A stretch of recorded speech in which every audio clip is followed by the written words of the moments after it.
Okay, let me pose the ultimate strategic question to all the political analysts tuning in right now. What does victory actually look like in the current conflict with Iran? Seriously, take a moment to really think about it, because here's the absolute truth.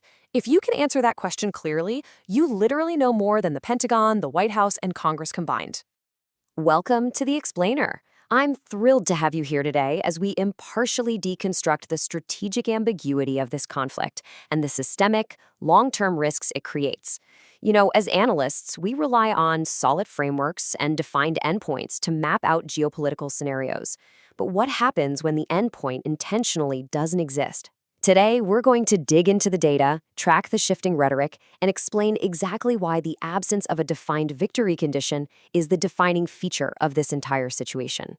All right, let's take a quick look at our roadmap for today's briefing. We're going to cover the strategic void, then a timeline of shifting goalposts, weaponizing strategic ambiguity, the indefinite conflict trap, and finally, the anatomy of a quagmire. Part 1, the strategic void. Moving right along to Part 2, timeline of shifting goalposts. Let's actually look at the empirical evidence here. If we track the administration's changing objectives over just a 4-month span, it is quite a ride. We see a rapid, practically monthly evolution in stated objectives. We start out in January focused on human rights and protecting protesters. By February, the narrative pivots completely to nuclear nonproliferation.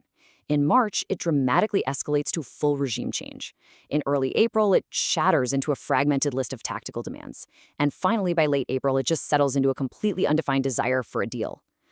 That is enough bureaucratic whiplash to break literally any predictive model. Let's zoom in on these individual data points. So rewind to January of 2026. The implicit objective back then was protecting Iranian protesters from regime violence. We see this clearly evidenced by a direct statement from Donald Trump to the Iranian people, actively encouraging them to take over your institutions and assuring them that help is on its way. The entire policy was framed around internal civic uprising and humanitarian support. But wow, watch how the rhetoric completely hardens. By March, following the death of Iranian Supreme Leader Khamenei, the strategic goal was no longer just protecting protesters, or even the February goal of nuclear nonproliferation. The objective expanded to outright regime change and absolute military dominance. It's perfectly captured by Pete Hegseth's statement about winning decisively, devastatingly, and without mercy. For any analyst trying to model escalation, this represents a massive, undeniable expansion of the war's scope. And then, while we hit April, the grand strategic objectives completely shattered into this sprawling tactical laundry list. Degrade the nuclear program, scale back missiles, destroy drones, eliminate naval threats, dismantle proxy networks. It created such incredible ambiguity that the administration couldn't even consistently agree internally on the targets. For example, destroying the drone program appeared as an official target in some statements, but was just entirely absent in others. Then finally, by late April, the overarching objective morphed all over again. Donald Trump stated there is no time frame and that the ultimate goal is simply getting a good deal for the American people. The actual contents of that deal? Undefined. The timeline to achieve it? Non-existent. We literally went from specific regime change to a totally open-ended negotiation posture in a matter of just a few weeks. Part 3, weaponizing strategic ambiguity. Now, this constant shifting, it isn't just about changing minds. It's actually a highly specific approach to conflict management. We usually think of strategic ambiguity as a tool to keep an adversary guessing, right? A way to maintain your leverage. But the source material highlights a really critical vulnerability. Unlike traditional ambiguity meant to confuse an adversary, this specific lack of defined victory conditions actually acts as a strategic trap for the administration itself. It traps the user, not just the target. Part 4, the indefinite conflict trap. Okay, this brings us right to the actual systemic risk created by this policy approach. Let's unpack the core paradox of this trap. Without a defined objective, the conflict can technically never fail.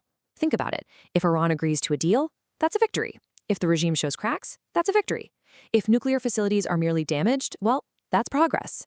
Because no specific outcome was required from the start, any damage inflicted can be framed as success. But on the flip side, and this is huge, it can also never end. You simply cannot declare mission accomplished when the mission was never defined to begin with. Look, as political and historical analysts, we've seen this exact architecture before, haven't we? It is the literal blueprint of the Iraq and Afghanistan traps. The classic forever war trap. When you don't define the endpoint, the goalposts inevitably move. The demands naturally expand to fill the void, and the timelines just extend infinitely. Undefined objectives inherently produce indefinite conflicts. The absolute greatest danger here, and really the metric every single analyst should be tracking, is the cost of flexibility. The absence of a victory condition affords the executive branch maximum strategic flexibility. And sure, that sounds great in theory, but in practice, that formula guarantees maximum duration, maximum cost, and absolute minimum accountability. If there's no finish line, there's absolutely no way for the public or Congress to hold the administration accountable for failing to cross it. Part 5. Anatomy of a Quagmire. Let's wrap up this briefing by shifting from political strategy to rigid military history. You could ask literally any military strategist, open any textbook at a war college, and they will tell you these are the 2 absolute, non-negotiable rules of war. Rule 1, define the objective. Rule 2, know when you've achieved it. Based on the empirical timeline we just walked through, current policy completely bypasses both of these fundamental rules. And words actually have meaning. When a conflict violates those 2 fundamental rules by design, it devolves into a very specific category. Military historians strictly define wars without defined objectives as a quagmire. Quagmires don't just happen by accident or, because of bad luck on the battlefield. They happen by design, specifically the design of undefined objectives. Since quagmires actually happen by the design of undefined objectives, I have to leave you with this final, lingering question to consider as you continue mapping out this geopolitical landscape. How long can a war last when victory has no definition? I highly challenge you to incorporate that unknown variable into your risk models this week. Thank you so much for joining me for this explainer. Keep questioning the framework, keep analyzing the data, and I'll see you in the next briefing.